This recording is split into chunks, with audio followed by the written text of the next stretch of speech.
তো এখন আমরা আসি ওপেন চেইন সম্পর্কে আমরা জানলাম। এখন আমরা আসি close chain aliphatic organic compound সম্পর্কে জানবো। এখন ক্লোজ চেইন, ওকে। তো ক্লোজ চেইন অ্যালিফ্যাটিক জৈব যৌগ হচ্ছে সেই সকল জৈব যৌগ যাদের কার্বন শিকলের দুই প্রান্তের কার্বন গুলো মুক্ত অবস্থায় থাকে না, অর্থাৎ তারা একটা রিং বা বলয়ের মধ্যে কনফাইন্ড বা আবদ্ধ থাকে। উদাহরণস্বরূপ আমরা নিতে পারি সাইক্লো প্রোপেনকে। তো প্রোপেন হচ্ছে আমাদের 3 কার্বন বিশিষ্ট অ্যালকেন। সো সাইক্লোপ্রোপেনও অবশ্যই আমাদের 3 কার্বন বিশিষ্ট হবে। তো আমরা 3 কার্বনকে পরস্পরের সাথে যুক্ত করাই দিলাম এবং আমরা এখানে দেখতে পাচ্ছি যে একটি রিং বা বলয়ের সৃষ্টি হয়েছে, অর্থাৎ কার্বন পরমাণুগুলো, প্রান্তীয় কার্বন পরমাণুগুলো কিন্তু মুক্ত অবস্থায় না, এরা একটি রিং বা বলয়ে বদ্ধ অবস্থায় বিদ্যমান আছে, রিং বা বলয়। ওকে। তো অনেকের মাথায় কোয়েশ্চেনটা আসতে পারে যে অ্যারোমেটিক কম্পাউন্ডেও তো রিং বা বলয় তৈরি হয়, তাইলে এটি অ্যারোমেটিক কম্পাউন্ড নয় কেন? সেটার অ্যান্সার আমরা একটু পর ক্লিয়ার হব। প্রথমত আমরা জাস্ট জেনে নিই যে এই বদ্ধ শিকল অ্যালিফ্যাটিক জৈব যৌগ আসলে কি এবং এটা কিছু উদাহরণ কি। তো আমরা দেখতে পাচ্ছি যে সাইক্লোপ্রোপেন এখানে 3টি কার্বন পরস্পরের সাথে যুক্ত হয়ে আছে এবং এরা একটি রিং বা বলয় তৈরি করেছে। এই কারণে এরা একটি বদ্ধ শিকল অ্যালিফ্যাটিক জৈব যৌগ। ওকে, এই যৌগটা আমরা কমপ্লিট করবো এখন। তো আমরা নোটিস করি একটু এই কার্বনটার যোজনী বা হাত সংখ্যা কত? 4। আমরা দেখতে পাচ্ছি এই কার্বনের সাথে একটি হাত দিয়ে এবং এই কার্বনের সাথে একটি হাত দিয়ে যুক্ত আছে। এর 2টি হাত ফাঁকা আছে। সিমিলারলি এই কার্বনের ক্ষেত্রে আমরা দেখতে পাচ্ছি এটি এই কার্বনের সাথে একটি হাত দিয়ে এবং এই কার্বনের সাথে একটি হাত দিয়ে যুক্ত আছে। সো এরও 2টি হাত ফাঁকা আছে এবং এই কার্বনও ঠিক এই কার্বনের সাথে একটি হাত এবং এই কার্বনের সাথে একটি হাত দিয়ে যুক্ত আছে, এরও 2টি হাত ফাঁকা আছে, যেহেতু ইচ কার্বন হ্যাজ ভ্যালেন্সি 4, অর্থাৎ যোজনী কার্বনের 4। সো আমরা যদি ফাঁকা হাতে হাইড্রোজেন বসিয়ে দিই তাহলে আমাদের সাইক্লোপ্রোপেন তৈরি হবে। অর্থাৎ এটাকে যদি আমরা ভাঙায় না দেখাই তাহলে আমরা এইভাবে লিখতে পারবো CH2 CH2 CH2। তো দিস ইজ বেসিক্যালি সাইক্লোপ্রোপেন। এখানে আমাদের প্রান্তীয় 2 কার্বন পরমাণু মুক্ত অবস্থায় নাই। সো এটি বদ্ধ শিকল অ্যালিফ্যাটিক জৈব যৌগ। আরেকটি উদাহরণ আমরা নিতে পারি সাইক্লো বিউটেন। বিউটেন 4 কার্বন বিশিষ্ট অ্যালকেন। সো সাইক্লোবিউটেনে অবশ্যই 4টি কার্বন থাকবে। সিমিলারলি আমরা নোটিস করি এই কার্বনটি এই কার্বনের সাথে একটি বন্ধনে এবং এই কার্বনের সাথে একটি বন্ধনে যুক্ত। তো অবভিয়াসলি এর 2টি হাত ফাঁকা আছে, সেখানে 2টি হাইড্রোজেন দিলে এখানে হবে CH2। এই কার্বনেরও সেম দশা, CH2। এই কার্বনেরও সিমিলার দশা, এই কার্বনেরও সিমিলার দশা। ওকে ওকে আরেকটি উদাহরণ আমরা নিতে পারি সাইক্লো প্রোপিন। ওকে, তো প্রথম উদাহরণটা ছিল আমাদের সাইক্লোপ্রোপেন, যেটা ছিল আমাদের 3 কার্বন বিশিষ্ট অ্যালকেন। অর্থাৎ আমাদের সাইক্লোপ্রোপেনের সাইক্লিক স্ট্রাকচারের মধ্যে কার্বন কার্বন একক বন্ধন থাকবে, cause propane is an alkane. Alkane, তোমরা যেহেতু কয়দিন পর ডিফেন্সি পরীক্ষা দিবা, তোমরা অবশ্যই জানো অ্যালকেনে কার্বন কার্বন একক বন্ধন বিদ্যমান থাকে। ওকে, তো নেক্সট এক্সাম্পল যখন আমরা সাইক্লোপ্রোপিন নিচ্ছি, propene is an alkene. Propene কি? Propene is an alkene. Alkene has carbon double bond carbon. Okay, so আমাদের সাইক্লোপ্রোপিন যেটা হচ্ছে 3 কার্বন বিশিষ্ট অ্যালকিন, কিন্তু স্ট্রাকচারটা আমাদের মুক্ত শিকলে না হয়ে আমাদের বদ্ধ শিকলে হবে। সো আমরা আবার সিমিলার বদ্ধ শিকল বানাইলাম, কার্বন এবং কার্বনের মধ্যে দ্বিবন্ধন দিলাম, এবং আমরা দেখতে পাচ্ছি এই কার্বনটি দুইটি হাত দিয়ে এই কার্বনের সাথে যুক্ত এবং একটি হাত দিয়ে এই কার্বনের সাথে যুক্ত। এর 3টি যোজনী বা হাত পূরণ হয়েছে, এর একটি হাত ফাঁকা আছে যেখানে আমরা হাইড্রোজেন দিলাম। এই কার্বনেরও সেম, দুইটি বন্ধন দিয়ে এই কার্বনের সাথে যুক্ত, একটি বন্ধন দিয়ে এই কার্বনের সাথে যুক্ত, এর একটি হাত বা বন্ধন ফাঁকা আছে, সেটি আমরা হাইড্রোজেন দিয়ে পূরণ করলাম। এই কার্বনটি একটি হাত দিয়ে এই কার্বনের সাথে, একটি হাত দিয়ে এই কার্বনের সাথে যুক্ত, এর দুইটি হাত ফাঁকা থাকে, আমরা দুইটি হাইড্রোজেন যুক্ত করে দিই। So this is cyclopropene. Okay. Similar to the open-chained aliphatic organic compound, closed-chained aliphatic organic compound ও কিন্তু দুই প্রকার। একটি হচ্ছে স্যাচুরেটেড বা সম্পৃক্ত, একটি হচ্ছে আনস্যাচুরেটেড বা অসম্পৃক্ত। এখানেও সেম, কার্বন কার্বন যদি একক বন্ধন থাকে স্যাচুরেটেড বা সম্পৃক্ত, কার্বন কার্বন দ্বিবন্ধন থাকলে সেটাকে আমরা বলবো অসম্পৃক্ত বদ্ধ শিকল অ্যালিফ্যাটিক জৈব যৌগ। তো ঠিক আগের মতো আমরা যদি একটু সাইক্লোপ্রোপেনে যাই, সাইক্লোপ্রোপেনের কথা চিন্তা করি। সাইক্লোপ্রোপেনে আমাদের কার্বন এবং কার্বনের মধ্যে প্রত্যেকটা, দেখো আমরা দেখতে পাচ্ছি যে সিঙ্গেল বন্ড আছে। So cyclopropane is an example of saturated closed chained aliphatic organic compound। এবং আমাদের সাইক্লোপ্রোপিনের কথা যদি চিন্তা করি, আমরা দেখতে পাচ্ছি এই কার্বন দুইটির মধ্যে ডাবল বন্ড বিদ্যমান। সো এটি unsaturated closed chain aliphatic compound.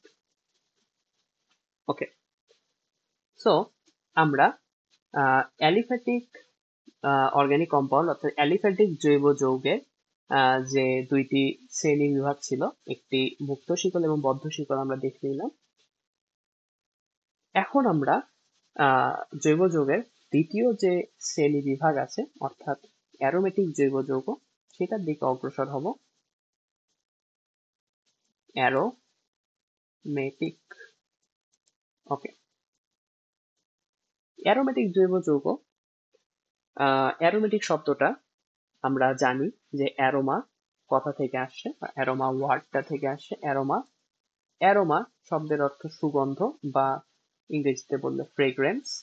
অর্থাৎ যখন আমাদের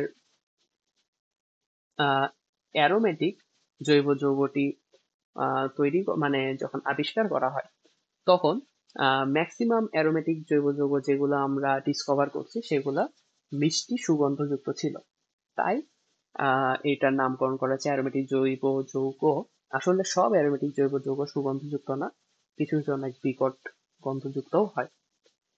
তো অ্যারোমেটিক জৈব যৌগের সংজ্ঞা হচ্ছে যে সকল জৈব যৌগের মধ্যে এক বা একাধিক বেনজিন বলয় বিদ্যমান থাকে এবং যাদের মধ্যে সঞ্চারণশীল পাই ইলেকট্রন থাকে তাদেরকে অ্যারোমেটিক জৈব যৌগ বলে।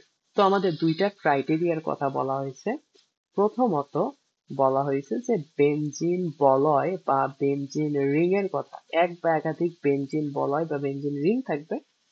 দ্বিতীয় ক্রাইটেরিয়ার কথা বলা হয়েছে যে এদের মধ্যে সঞ্চারণশীল পাই ইলেকট্রন থাকবে। কি থাকবে? Pi electron.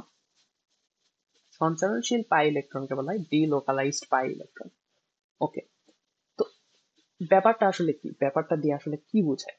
তো আমরা খুবই ফেমাস একটি অ্যারোমেটিক জৈব যৌগ যেটার নাম বেনজিন।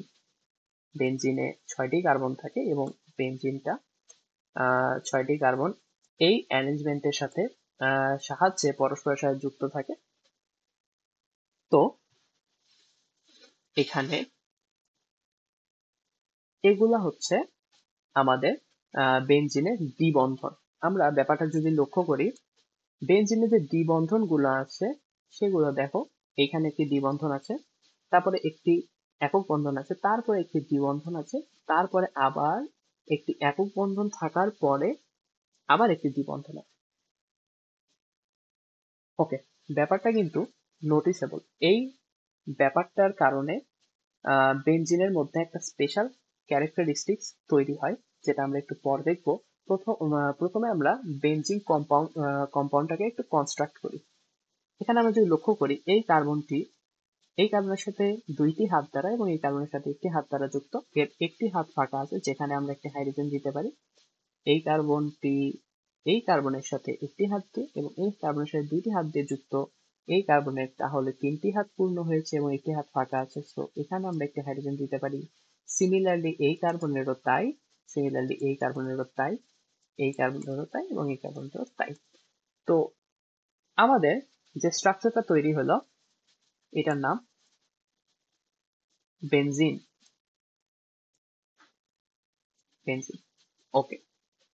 তো আমাদের অ্যারোমেটিক জৈব যৌগ হওয়ার প্রথম ক্রাইটেরিয়াটা পূরণ হয়েছে, অর্থাৎ আমাদের একটি বেনজিন বলয় আমরা পেয়েছি। সেকেন্ড ক্রাইটেরিয়া হচ্ছে সঞ্চারণশীল পাই ইলেকট্রন থাকতে হবে, অর্থাৎ ডিলোকালাইজড পাই ইলেকট্রন থাকতে হবে। ওকে, সো ডিলোকালাইজড পাই ইলেকট্রনটা আসলে কিভাবে আছে আমাদের বেনজিন বলয়ে, সেটিকে বোঝার জন্য আমাদের বেনজিনের একটি মানে ক্যারেক্টারিস্টিক্স বা বৈশিষ্ট্যকে জানতে হবে, যেটার নাম রেজোনেন্স। রেজোনেন্স বাংলায় বলা হয় অনুরণন। রেজোনেন্স, রেজোনেন্স বলতে যেটা বোঝানো হয়, একটু লক্ষ্য করো, এখানে যে দ্বিবন্ধনগুলো আছে সেগুলা তার অবস্থান পরিবর্তন করতে পারে। যেমন দেখো, এই দ্বিবন্ধনটি যদি এইখানে যায়, আমরা বেনজিনের যে পাই ইলেকট্রনের যে অ্যারেঞ্জমেন্ট, সেখান থেকে আমরা বুঝতে পারি বা দেখতে পারি যে এখানে যদি দ্বিবন্ধনটা শিফট হয়, তাহলে এখানে আর দ্বিবন্ধনটা থাকতে পারবে না, এখানে একটি একক বন্ধনকে থাকতে হবে। কজ আমাদের যে বেসিক বেনজিনের যে স্ট্রাকচার, সেখানে দেখো প্যাটার্নটা লক্ষ্য করো একটু, যে এখানে যদি একটি দ্বিবন্ধন থাকে, এখানে একটি একক বন্ধন থাকবে, এখানে আবার দ্বিবন্ধন থাকবে, এখানে একক বন্ধন থাকবে এবং এখানে একটি আবার দ্বিবন্ধন থাকবে। সো আমরা যদি এই দ্বিবন্ধনটাকে এখানে শিফট করাই, তাহলে এই দ্বিবন্ধনটা এখানে চলে যাবে এবং এই দ্বিবন্ধনটা এখানে চলে যাবে, এবং আমরা যে স্ট্রাকচারটা পাবো সেটি দাঁড়াবে অনেকটা এরকম। কার্বন, কার্বন,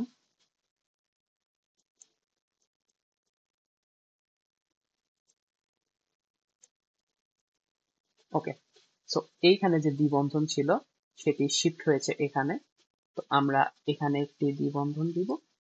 এইখানে যে দ্বিবন্ধন ছিল সেটি শিফট হবে এখানে, এবং এইখানে যে দ্বিবন্ধন ছিল সেটি শিফট হবে এখানে।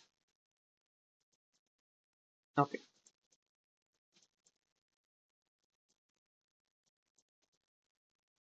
তো বেনজিনে কন্টিনিউয়াসলি এই ইলেকট্রনগুলো, অর্থাৎ পাই ইলেকট্রনগুলো, এখানে এখন কোয়েশ্চেন আসতে পারে যে why it is called pi electron. আমরা বলছিলাম যে যদি কোথাও ডাবল বন্ড থাকে, তার মধ্যে একটা বন্ড হয় সিগমা এবং একটা বন্ড হয় পাই, এবং তার মানে আমরা যে বেনজিনে যে দ্বিবন্ধনটা দেখতে পাচ্ছি, এই দ্বিবন্ধনে অবশ্যই যে ইলেকট্রনগুলো আছে সেগুলো হচ্ছে পাই ইলেকট্রন। তো এই পাই ইলেকট্রনগুলা একে অপরের অবস্থান পরিবর্তন করতে পারে এবং একটি ঘূর্ণন সৃষ্টি করতে পারে। এই ঘূর্ণন সৃষ্টিকারী পাই ইলেকট্রনগুলোকে বলা হয় ডিলোকালাইজড পাই ইলেকট্রন। অর্থাৎ এই পাই বন্ধনের যে ইলেকট্রনগুলো আছে সেগুলোকে আমরা বলে থাকি পাই ইলেকট্রন, এবং এই পাই ইলেকট্রনগুলো বেনজিন বলয়ের মধ্যে একটি ঘূর্ণন সৃষ্টি করতেছে। কিভাবে? এদের অবস্থান পরিবর্তন করার মাধ্যমে, এবং এই ঘূর্ণন সৃষ্টিকারী ইলেকট্রনগুলোকে আমরা বলে থাকি ডিলোকালাইজড পাই ইলেকট্রন অথবা সঞ্চারণশীল পাই ইলেকট্রন। তাহলে রেজোনেন্স কাকে বলা হয়? রেজোনেন্স বলা হয় বেনজিনের এই দ্বিবন্ধনগুলোর অবস্থান পরিবর্তন করাকেই আমরা বলে থাকি resonance. the change in position of double bond, এটাকেই আমরা রেজোনেন্স বলে থাকি। বেনজিনের রেজোনেন্স থাকার কারণেই আমরা বেনজিনকে অনেক সময় এইভাবে লিখে থাকি। দিস রিপ্রেজেন্টস দি সঞ্চারণশীল পাই ইলেকট্রন বা delocalized পাই ইলেকট্রন। ওকে, আশা করি আমরা এতটুকু ক্লিয়ার যে কেন অ্যারোমেটিক কম্পাউন্ড গুলোকে অ্যারোমেটিক কম্পাউন্ড বলা হয়। ওকে, তো আমাদের যে দুইটি ক্রাইটেরিয়া ছিল, ফার্স্ট অফ অল এক বা একাধিক বেনজিন বলয় থাকতে হবে। আমরা দেখতেছি বেনজিনে এক বা একাধিক বেনজিন বলয় আছে এবং এটাতে সঞ্চারণশীল পাই ইলেকট্রন আছে, অর্থাৎ পাই বন্ধনগুলো তাদের অবস্থান পরিবর্তন করতে পারে, অর্থাৎ পাই বন্ধনে অবস্থিত পাই ইলেকট্রন গুলো তাদের অবস্থানে পরিবর্তন করতে পারে এবং পাই ইলেকট্রন গুলো বেনজিন বলয়ের মধ্যে একটি ঘূর্ণন সৃষ্টি করতে পারে। সেই জন্য আমাদের এই পাই ইলেকট্রন গুলোকে বলা হয় সঞ্চারণশীল পাই ইলেকট্রন।